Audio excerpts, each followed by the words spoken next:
오늘 함께 은혜 나누실 말씀은 빌립보서 2장 15절부터 18절까지 말씀입니다. 다 같이 한 목소리로 합독하겠습니다. 이는 너희가 흠이 없고 순전하여 어그러지고 거스르는 세대 가운데서 하나님의 흠없는 자녀로 세상에서 그들 가운데 빛들로 나타내며 생명의 말씀을 밝혀 나의 다름질이 헛되지 아니하고 수고도 헛되지 아니하므로 그리스도의 날에 내가 자랑할 것이 있게 하려 함이라. 만일 너희 믿음의 재물과 섬김 위에 내가 나를 전제로 드릴지라도 나는 기뻐하고 너희 무리와 함께 기뻐하리니 이와 같이 너희도 기뻐하고 나와 함께 기뻐하라. 아멘. 오늘 빌립보서 2장 15절부터 18절까지 말씀을 중심으로 하나님의 슈퍼스타 이와 같은 제목으로 함께 은혜를 나누기 원합니다. 지난주에 제가 말씀을 깊이 묵상하는 가운데 다니엘서에 이런 구절이 마음속에 깊이 들어왔습니다. 이제 태초부터 계신 하나님께서 자신의 백성들, 자신의 성도들의 원한을 풀어주신다는 말씀이었습니다. 다니엘서 7장 22절 말씀인데요. 옛적부터 항상 계신 이가 와서 지극히 높으신 이의 성도들을 위하여 원한을 풀어주셨고 때가 이름에 성도들이 나라를 얻었더라. 이와 같은 말씀이었습니다. 이제 다니엘에게 하나님께서 마지막 때에 대한 환상을 보여주시고 그 환상을 해석해서 깨닫게 해주시는 그런 내용이었는데요. 마지막 때에 성도들은 원한을 갖고 있다 이렇게 이야기를 하는 겁니다. 그러고 보면 우리가 성경을 읽다 보면 성도들이 원한이 있다고 얘기하는 것을 종종 읽게 됩니다. 예수님도 비유를 통해서 이 성도의 원한을 말씀하고 계시고요. 또 계시록에서도 순교자의 피가 땅속에서 언제까지 우리의 피를 갚아주시겠냐고 신원해 주시겠냐고 소리친다고 이야기합니다. 원한이 무엇입니까? 원한은 내 의지나 내 소원이 이루어지지 않았을 때 생기는 그런 마음의 자세, 상처 등을 얘기하는 것 아닙니까? 하나님을 따르는 성도들에게는 왜 이런 풀어줘야만 하는 그런 원한이 있을까요? 성도들이 하나님의 뜻대로 살고자 하는데 이 세상에서는 그렇게 하나님의 뜻대로 살지 못하게 하는 그런 방해가 있기 때문입니다. 이 말씀을 묵상하다가 저는 이런 질문을 저에게 던질 수밖에 없게 되었습니다. 나에게는 과연 성도의 원한이 있는가? 여러분도 스스로에게 한번 질문해 보시기를 바랍니다. 여러분, 성도의 원한 있으십니까? 정말 하나님을 바라고 하나님의 뜻이 이루어지기를 원하고 그 뜻대로 살아가기 원하는 사람들에게는 이 원한이 있을 수밖에 없습니다. 왜냐하면 지금 우리가 살고 있는 이 세상이 바로 오늘 말씀이 지적한 것처럼 어그러지고 거스르는 세대이기 때문입니다. 우리가 요새 흘러나오는 뉴스를 봐도 얼마나 타락했는지 우리가 실감할 수 있습니다. 너무 좋지 않은 소식이 많기 때문에 뉴스를 보지 않는다는 그런 분도 계실 정도죠. 그러나 어그러지고 거스르는 세대라는 표현은 다만 윤리적이고 도덕적인 차원의 표현이 아닙니다. 성경에 어그러지고 거스르는 세대라는 표현이 여러 곳에 걸쳐서 나오는데 그 중에 가장 비슷한 곳이 바로 신명기 32장 5절입니다. 그들이 여호와를 향하여 악을 행하니 하나님의 자녀가 아니요 흠이 있고 삐뚤어진 세대로다. 성경이 말하고 있는 이 세대에 대한 평가는요, 흠이 있고 삐뚤어졌고 악하고 어그러지고 거스른다는 것인데요, 이 모든 것은 다 하나님과의 관계를 상정하는 표현입니다. 하나님께 순종하고 하나님을 따라야 되는 그런 사람들이 이제 하나님을 거스르고 거역하고 하나님께 대하여 삐뚤어져 버린 사람들, 여러분, 이 사람들이 했던 일이 무엇인지 아십니까? 공교롭게도요, 이런 어그러지고 거스르는 세대의 사람들이 주로 하는 일이 바로 14절에 우리가 봤었던 원망과 시비입니다. 지난주에 우리가 주로 공동체의 입장에서 이 원망과 시비를 보았지만 사실 우리가 가장 많이 원망하고 가장 많이 시비하는 대상 혹시 하나님 아니십니까? 하나님께 따지는 사람들, 하나님께 원망하는 사람들. 신명기에서는요, 출애굽한 이 이스라엘 백성들은 그야말로 하나님의 은혜로 말미암아 이집트의 노예 생활에서 이제 벗어나서 자유롭게 되었습니다. 이제 세상의 노예에서 하나님의 자녀가 된 것이죠. 그러나 이 사람들은 지금 당장 눈앞에 광야가, 그리고 지금 당장의 배고픔이, 목마름이 더 중요하고 시급한 사람들이었습니다. 하나님의 자유케 해주신 그 은혜가 온데간데 없어져 버렸습니다. 그래서 원망합니다. 아이고, 하나님, 비록 그냥 노예로 있었긴 했지만은 그러나 차라리 이집트 살 때가 훨씬 나았습니다. 그때는 먹을 것이라도 마음껏 먹었는데 도대체 이 사막 같은 곳에서 내가 지금 뭐 하고 있는 겁니까? 이렇게 원망했다는 것이죠. 여러분, 별 생각 없이 뱉는 이런 말들이요, 원망이 될 수 있습니다. 이 14절에 쓰인 원망이라는 말이 참 재밌는데, 헬라 원어로 보면은 공귀스모스라고 해서 의성어입니다. 의성어는 소리가 나는 그 모양을 그대로 표시한 말 아니겠습니까? 우리나라 말로 그대로 지역해 보면 궁시렁 대다, 이런 정도로 이제 번역할 수가 있습니다. 영어로도 grumble이라고 하죠. 이 grumble도 의성어입니다. 우리가 그냥 아무 생각 없이 내뱉는 말들 주의하시기를 바랍니다. 힘들다고 그냥 아무 말이나 다 내뱉지 마시기 바래요. 이렇게 아무 생각 없이 혹은 불만에 가득 차서 이렇게 아무렇게나 내뱉는 말이 원망이라고 한다면요, 시비는 다른 생각, 또 의심 섞인 생각과 말을 뜻하는 것입니다. 말과 생각이 다 하나님을 반대하고 하나님을 거스르는 그런 세대, 이 세대가 바로 이 어그러지고 거스르는 세대다. 여러분, 우리의 말과 생각은 어떻습니까? 하나님께 순종하고 하나님을 따라가고 있습니까? 아니면 반대되고 있습니까? 거스르고 있습니까? 이런 악한 거스르는 세대 가운데서 바울은요, 빌립보 성도들에게 이렇게 권면합니다. 흠없는 하나님의 자녀가 되십시오.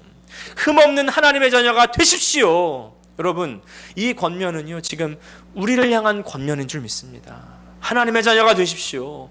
그냥 자녀 말고 흠 없는 자녀가 되라는 것입니다. 이 어두운 세상에서 하나님을 거역하고 하나님을 반대하는 이 세상에서 빛이 되십시오. 빛이 되어서 다른 사람들을 비추고 인도하십시오. 오늘 본문 빌립보서 2장 15절 세 번역으로 다시 한번 읽어보겠습니다. 그리하여 여러분은 흠이 없고 순결해져서 구부러지고 이 뒤틀린 세대 가운데서 하나님의 흠없는 자녀가 되어야 됩니다.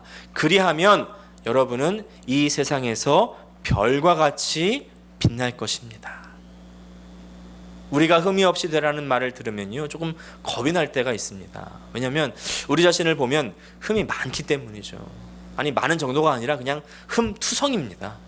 우리가 흠투성이 흠 자체인데 어떻게 흠이 없는 하나님의 자녀가 될 수 있습니까? 지난주에 제가 구원을 이루라는 말씀을 드렸지만 잘못 들으면 이제 순결해지기 위해서 구원을 이루어야 한다고, 행해야 된다고 그렇게 들을 수 있지만 전혀 그것은 아닙니다. 흠이 없고 순결해질 수 있는 단 하나의 방법이 있는데 그것은 바로 예수 그리스도의 그 십자가의 대속을 받아들이는 것입니다. 믿는 것입니다.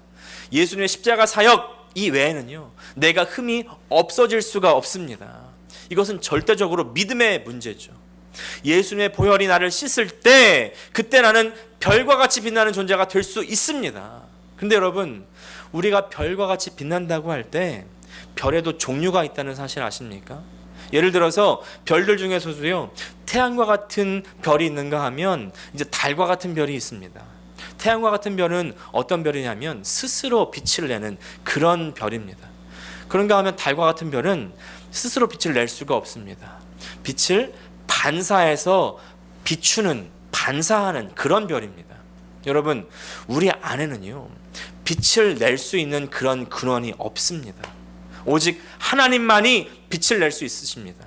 우리가 빛을 낼 수 있으려면 오직 하나님의 그 빛을 받아서 거울처럼 반사하는 것, 혹은 그 빛을 그대로 유리창을 통해 투영하는 것, 그것 외에는 없는 것입니다. 여러분, 쉽게 예를 들어서 그 빛이 우리 속에 임하는 것은요, 전적으로 하나님 은혜예요. 그것은 예수님의 그 십자가의 대속의 은혜를 받아들이고 내가 거듭나는 것입니다. 그런가 하면 우리 안에 그 거울이나 이 유리창을 닦는 것은, 그래서 반사하게 하고 투영하게 하는 것은, 그것은 우리가 해야 되는 것입니다. 그렇게 별과 같이 빛날 수 있는 것이죠. 별과 같이 빛난다. 그야말로 스타가 되는 것 아니겠습니까? 이 세상은 스타를 찾아 헤맵니다. 많은 오디션 프로그램 보면요, 스타성이 있는 인물들을 찾고 있습니다. 세상에서, 뉴스에서 스타가 되는 사람들, 어떤 사람들이에요? 뛰어난 재능을 가진 사람들, 다른 사람들은 하지 못하는 그런 일들을 하는 사람들입니다. 그러나 성경이 말하는 스타는요, 바로 하나님을 그대로 드러내고 투영하는 사람들입니다. 하나님은 이런 사람을 찾으신다는 것이죠. 그리고 이런 사람은요, 마치 이런 가요 가사처럼요, 넌 나의 슈퍼스타, 그런 노래 가사처럼 하나님의 슈퍼스타입니다. 오늘 이 하나님의 슈퍼스타가 되기 위해서 그렇다면 어떻게 해야 되는가? 다시 말하면 하나님을 나타내고 그대로 드러내고 반사하고 투영하기 위해서 어떻게 해야 할지를 오늘 말씀을 통해서 함께 은혜를 나누기 원합니다. 바로 생명의 말씀을 붙들어야 된다는 것입니다. 16절 말씀, 이번에도 새 번역으로 같이 읽겠습니다. 생명의 말씀을 굳게 잡으십시오. 그리하면 내가 다름질한 것과 수고한 것이 헛되지 아니하여서 그리스도의 날에 내가 자랑할 수 있을 것입니다. 개정판에는 생명의 말씀을 밝히라 이렇게 말씀합니다. 이 말씀은요, 횃불을 꼭 붙잡고 손을 내밀어서 빛을 밝히는 그 동작을 나타내는 말입니다. 그래서 생명의 말씀을 밝히는 것과 생명의 말씀을 붙드는 것이 같은 말이죠. 생명의 말씀의 그 말씀의 빛을 밝히게 될 때에 이제 우리를 통해서 그 빛이 나타나게 되는 것입니다. 하나님의 빛이 우리를 통해 나타나는, 그야말로 스타가 될 수 있는 것이죠. 요한복음 1장 1절과 4절 말씀 우리가 계속해서 좀 세번역으로 읽어보겠습니다. 태초에 말씀이 계셨다. 그 말씀은 하나님과 함께 계셨다. 그 말씀은 하나님이셨다. 4절 말씀, 그에게 생명을 얻었으니 그 생명은 사람의 빛이었다. 생명의 빛이신 예수님께서 어둠 속에서 이 멸망하고 있던 우리에게 나타나서 어둠을 밝혀 주십니다. 여러분, 그 빛을 받으시기를 축복합니다. 마음의 문을 활짝 열으십시오. 그리고 닫지 마시길 바랍니다. 그 빛을 막지 마시기를 바랍니다. 5절 말씀 계속해서 보면 그 빛이 어둠 속에 비치니 어둠이 그 빛을 이기지 못하였다. 이 빛을 맞아들인 사람들이 바로 누구냐? 그 사람들이 바로 하나님의 자녀라는 것입니다. 10절 말씀, 그러나 그를 맞아들인 사람들, 곧 그 이름을 믿는 사람들에게는 하나님의 자녀가 되는 특권을 주셨다. 그리고 우리는 하나님의 자녀로서 예수님을 따를 때 또한 생명의 빛을 전하는 별과 같이 빛나는 사람이 되는 것입니다. 요한복음 8장 12절 말씀, 예수께서 또 말씀하여 이르시되 나는 세상의 빛이니 나를 따르는 자는 어둠에 다니지 아니하고 생명의 빛을 얻으리라. 정리합니다. 하나님의 생명의 말씀이 육신이 되어서 우리 가운데 오신 그 임마누엘 하나님 예수 그리스도, 이 예수님이 우리의 빛이시고 그 빛을 받아들인 사람이 바로 하나님의 자녀입니다. 그리고 빛이신 예수님을 따르는 사람, 다시 말해서 하나님의 자녀로서 이 사는 사람, 살아내는 사람 또한 그 생명의 빛을 받고 비출 수 있는 것입니다. 결국 중요한 것은요, 하나님의 생명의 말씀입니다. 이 생명의 말씀이라는 표현은 두 가지 중요한 영적 진리가 있습니다. 첫 번째는 하나님의 말씀은 살리는 말씀이라는 것입니다. 어둠 가운데 있던 우리에게 빛을 비추는 말씀, 우리를 죽음에서 살리는 말씀입니다. 회개하라는 하나님 말씀을 듣고 돌이켜서 예수를 주로 영접하고 새 생명을 얻으신 분 아멘 합시다. 영원히 죽을 죄에서 우리를 풀어서 영원한 생명, 하나님의 생명으로 거듭나게 하셨습니다. 그런가 하면 두 번째, 하나님 말씀은요, 생명을 공급하십니다. 다시 말해서 생명을 자라나게 하시는 것입니다.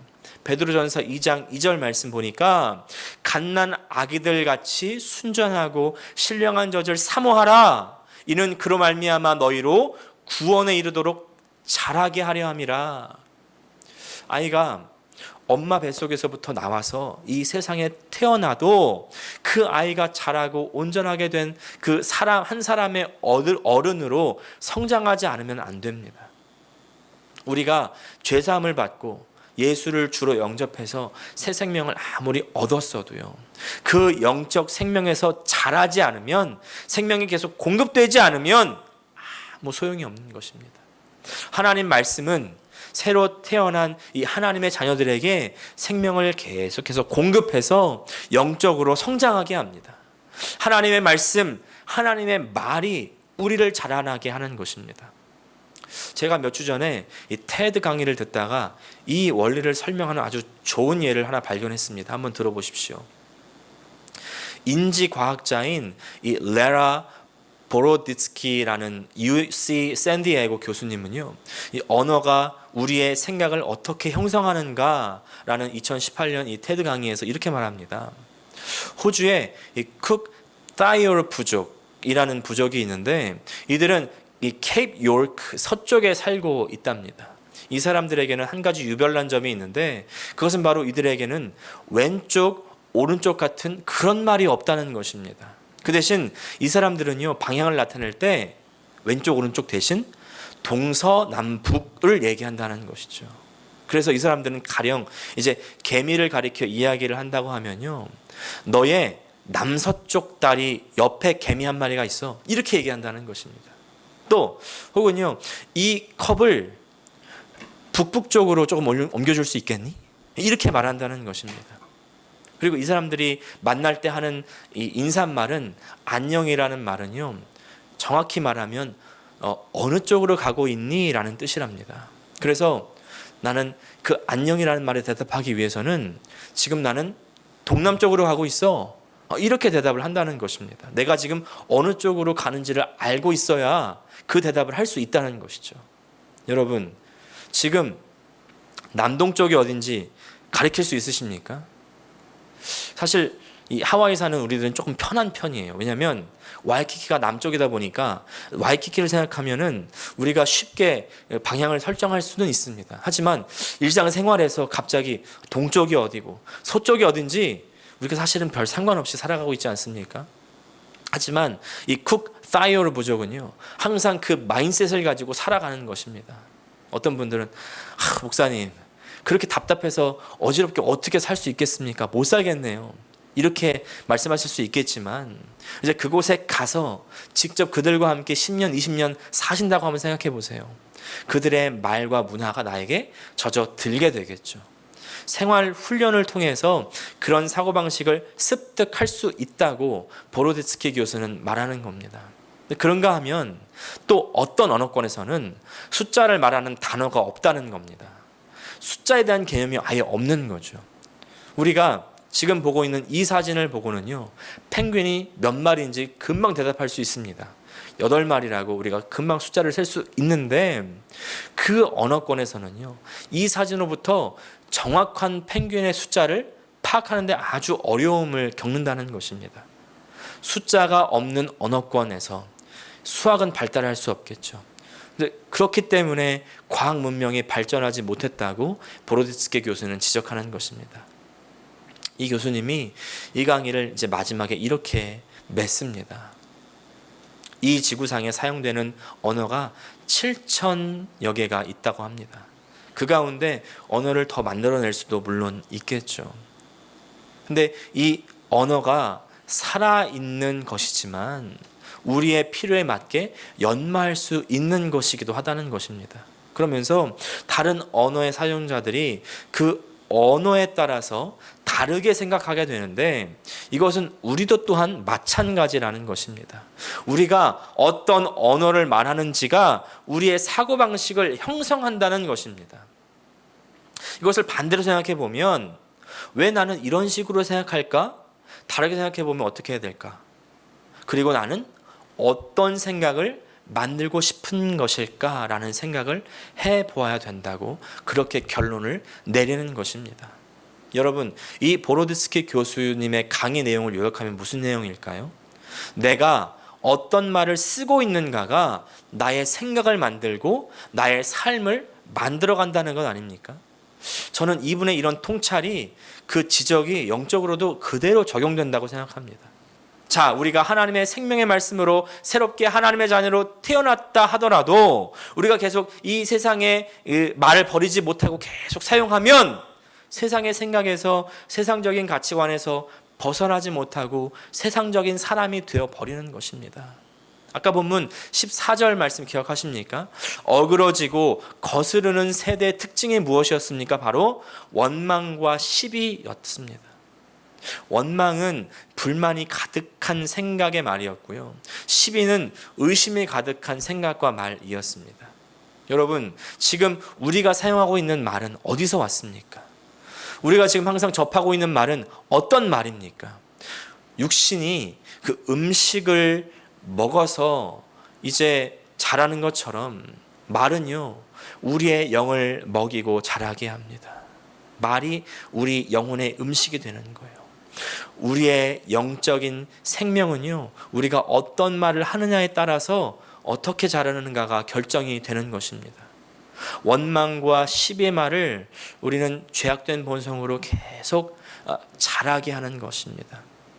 세상적인 사람으로 만들어버리는 것입니다. 그러나 하나님 말씀은 우리의 거룩한 영적 생명을 성장하게 하고 성숙하게 합니다.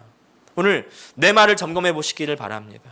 내 입의 말 속에 정말 이 세상적인 말들, 불신앙의 말들, 그리고 원망과 시비의 말들이 있으십니까? 그렇다면 돌이켜서 오늘 하나님 말씀으로 나를 채우시기 바랍니다. 하나님 말씀을 먹으십시오. 이제 오늘 말씀의 결론을 맺겠습니다. 지난주에 구원을 이루라고, 구원은 행위와 떼어놓을 수 없다고 말씀을 드렸죠. 제가 행위에 있어서 세 가지 중점을 말씀드렸습니다. 첫 번째, 하나님 말씀을 듣는 것이고, 두 번째, 하나님 소원이 내 소원이 되는 것, 세 번째는요, 일상 속에서 그 하나님의 소원을 의지를 사용해서 선택하는 것을 말씀드렸습니다. 근데 이 행위의 중점들이 다른 것이 아니라요, 오늘 말씀드린 이 하나님의 말씀을 붙드는 것으로 수렴이 되는 것입니다. 하나님의 말씀에 그 불을 우리 심령 안에 밝히시기를 바랍니다. 힘써 밝히십시오. 하나님 말씀을 꼭 붙드십시오. 힘써 붙드십시오. 이것 또한 싸움이에요. 하나님 말씀을 매일 항상 붙드는 것이 여러분 얼마나 치열한 싸움인지 아십니까? 그러나 이 말씀을 붙드는 싸움에서 내가 오늘 이기고 또 내일 이기고 이 한 주를 이기고 이 한 달을 이기다 보면, 그러면 그 말씀의 빛이 점점 나를 통해서 나를 채우고 이제 흘러 나오게 되는 것이죠. 마치 사람이 등잔불을 켜놓고 그것을 숨겨두지 않는다는 예수님 말씀처럼 하나님 말씀의 빛이 이 마음속에 환히 밝혀있는 이 사람은요, 그 빛이 나타날 수밖에 없는 것입니다. 안 나타나면 내 마음이 아직 말씀으로 밝혀지지 않은 거예요. 그렇게 어두운 세상 속에서 빛으로 나타날 수 있는 우리 모든 성도들 되시기를 축복합니다.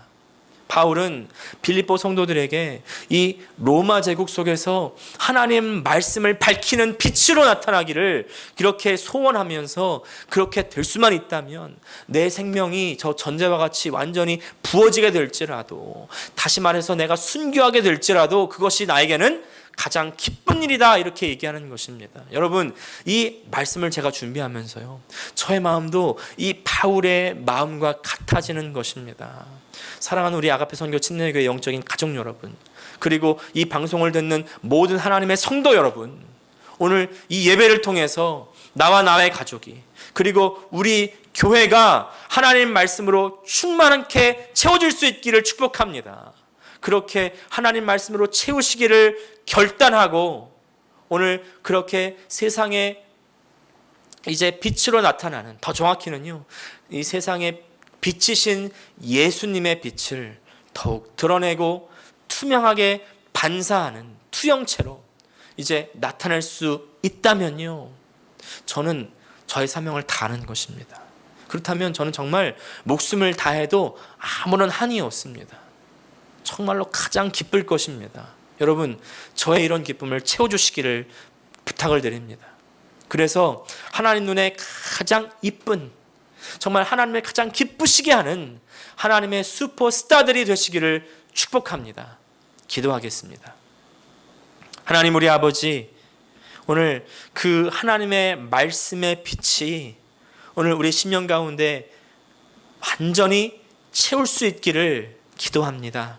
하나님, 우리가 우리의 마음문을 활짝 열어놓고 주님을 받아들입니다. 그 말씀을 받아들입니다. 그 빛으로 우리의 모든 어둠을 밝히시고 우리 가운데 있는 모든 불순물들이 예수 그리스도의 십자가의 보혈로 다 정결케 되고 씻겨 내려가며 오늘 그 빛으로 충만하여 가는 곳마다 그 빛을 바라는 하나님의 슈퍼스타들이 되는 우리 모든 성도들 될 수 있기를 간절히 빕니다.